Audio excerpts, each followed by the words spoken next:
क्या बात है भाई, हम यहाँ तुम्हें देखने आए हैं और तुम हमारे सामने हमारे मुंह पर ही खड़ी होकर हंस रही हो अंदर ही अंदर। ये तो बहुत बदतमीजी है। वो मम्मी ने कहा था कि अगर हंसी आए तो मन मन में हंस लेना ताकि किसी को पता ना चले। और ये हंसी किस बात पर आ रही है? कुछ नहीं, बस वो एक पुरानी बात याद आ गई थी।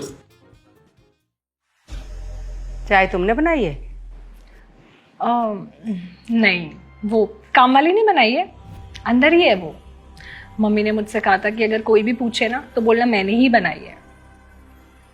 क्या बात है बहन जी, ये सब सिखा रही हैं अपनी बेटी को आप? नहीं नहीं बहन जी, उसे चाय बनाने आती है, बस वो बनाती नहीं है ना कभी, तो मैंने इसलिए बोला था ऐसा बोलने के लिए कि कुछ गड़बड़ ना हो जाए। वो जॉब करती है ना, तो घर के काम करने के लिए टाइम ही नहीं बचता उसके पास। ओह अच्छा अच्छा, जॉब करती हो तुम? बहन जी शादी के बाद छोड़ देगी वो। नहीं नहीं, कोई जरूरत नहीं है जॉब छोड़ने की। हम लोग मॉडर्न ख्यालात के लोग हैं, हमें इसकी जॉब से कोई दिक्कत नहीं है। बस शर्त एक ही है कि अपनी जॉब के साथ साथ घर भी सही संभालना होगा।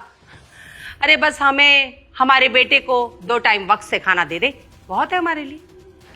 अच्छा, तो फिर आपको नोट कमाने वाली के साथ साथ रोटी गोल बनाने वाली भी चाहिए? बिल्कुल भाई, अगर बहू रोटी नहीं बनाएगी घर में तो हम क्या भूखे मरेंगे? जरूर बनाऊंगी, अगर आपका बेटा आटा गूंथ देगा तो। क्या कहा? मेरा बेटा आटा क्यों गूंदेगा भला? आटा ही नहीं गूंथेगा, ये झाड़ू लगाएगा, मैं पोछा लगाऊंगी, ये सब्जी काटेगा, मैं सब्जी बनाऊंगी, ये कपड़े धो देगा, मैं बर्तन साफ कर दूंगी। होश में हो? दिमाग ठिकाने पे है नहीं? और क्या बोले जा रही हो, समझ भी आ रहा है कुछ?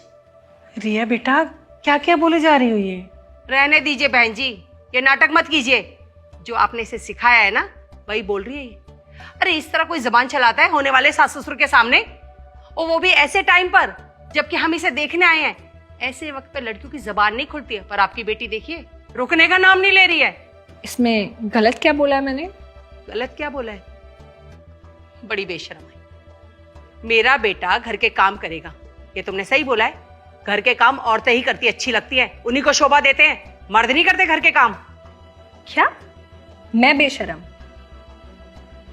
आपका बेटा जॉब करता है तो जॉब तो मैं भी करती हूँ, और शायद आपके बेटे के बराबर ही सैलरी है मेरी। और अगर सैलरी बराबर नहीं भी होती तो बाहर जाकर मेहनत तो मैं भी करती ही हूँ ना। अगर मैं इनकी कमाने में हेल्प कर सकती हूँ तो क्या ये घर के कामों में मेरी हेल्प नहीं कर सकते? और आपसे किसने कहा कि घर के काम जेंडर बेस्ड होते हैं, सिर्फ औरतें ही करेंगी? घर के काम ना एक लाइफ स्किल होती है, औरत हो या मर्द सबको आना चाहिए। अगर आपका बेटा आपके लिए राजा बेटा है ना, तो मैं भी अपने मम्मी पापा के लिए रानी बेटी हूँ। बहुत प्यार से लाड से पाल पोस कर बड़ा किया उन्होंने मुझे, पढ़ाया लिखाया, और आज मेरी जॉब, उसके पीछे भी मेरे पेरेंट्स ही हैं। उनके बिना मैं यहाँ नहीं पहुँच पाती। देखिए घर के काम मुझे नहीं आते, मैं सीख रही हूँ धीरे धीरे, पर शादी के बाद मैं एक मशीन नहीं बनना चाहती। मुझे एक ऐसा लाइफ पार्टनर चाहिए जो मुझे सपोर्ट करे, मुझे हेल्प करे, मुझे समझे। कभी अगर इनके पैर में दर्द हो, सर में दर्द हो थकान से, तो मैं पैर दबा दूं, चाय बना दूं। कभी मैं थकी हुई हूं तो ये मेरे पैर दबा दे, मेरे लिए चाय बना दे। इसमें कोई बहुत बड़ी बात तो नहीं है। और कोई भी रिश्ता ना एक इंसान नहीं चला सकता, दोनों को बराबर मेहनत करनी पड़ती है, एफर्ट करने पड़ते हैं, तब जाकर वो रिश्ता टिकता है। वरना आप कितनी भी गोल रोटी बनाने वाली ढूंढ लीजिए, रिश्ता नहीं टिकेगा। अरे चुप हो जा रही है बेटा। आटा गूंदना नहीं आता तो क्या हुआ, सीख जाऊंगा, और खाना हम दोनों साथ में मिलकर बना लेंगे। और रही बात झाड़ू पोंछे की, तो हम उसके लिए काम वाली लगा लेंगे। क्या बोल रहा है बेटा? माँ, रिया मुझे पसंद है, इसकी सोच और सच्चाई मुझे अच्छी लगी।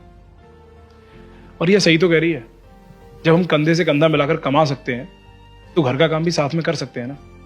जब घर हमारा है, रिश्ता हमारा है, तो जिम्मेदारी भी हम दोनों की बनती है। शाबाश बेटा, मैं तुम्हारी बातों से सहमत हूँ, और मैं भी तो तुम्हारे लिए चाय बनाता हूँ ना। बेटा मुझे भी लड़की पसंद है। अरे तो देर किस बात की, लीजिए मुंह मीठा कीजिए। रुकिए, घर के लोगों को ये रिश्ता पसंद है तो भला मैं कैसे इनकार कर सकती हूँ? मुझे भी ये रिश्ता पसंद है। अरे क्या बात! बधाई हो जी, बधाई हो।